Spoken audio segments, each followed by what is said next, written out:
আমার পেন্সিল বক্সে কি রাখি আমি চলো দেখিয়ে দিই। চলো আগে আমার পেন্সিল বক্সটা দেখো। এটা একটা গেম, তুমি ঘোরালে গুড হ্যালো মানে অনেক রকমের জিনিস যেটা পাবে সেটা। চলো আমি দেখিয়ে দিই। চলো এই যে চলো এই যে এটা খুললে এইটার পেছনে এইটা লাগাতে হয়। সো আমি নিয়ে নিয়েছি একটা শার্পনার, একটা রাবার আর কিছু কালার পেন্সিল। এবার এটা পুশ করলে এটা খোলে। এবার আমি শার্প করে অনেক পিলও রেখেছি।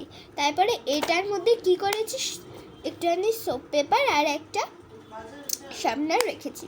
পেছন দিকে চলে যাই চলো। পেছন দিকে রেখেছি একটা নিউ হচ্ছে কি ইরেজার যদি দরকার লাগে, একটা স্কেল, কালার পেন্সিল, একটা স্কেচ পেন আর হচ্ছে কি এই কালিমা। এটাই হচ্ছে কি আমার পেন্সিল বক্সে যেগুলো আমার আছে।